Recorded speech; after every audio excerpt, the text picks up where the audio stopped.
স্বার্থপর এই দুনিয়া, খোদার কসম কারোর জন্য থামে না, বড় স্বার্থপর।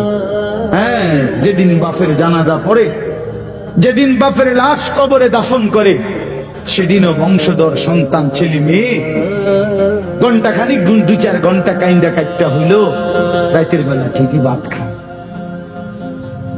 হ্যাঁ,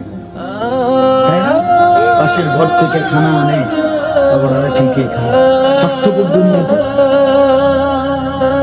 থামে না রে ভাই, থামে না দুনিয়া। ওই জন্য আমাদের কারোর জন্য থামবে না। তুমি আমি মরে গেলে শেষ।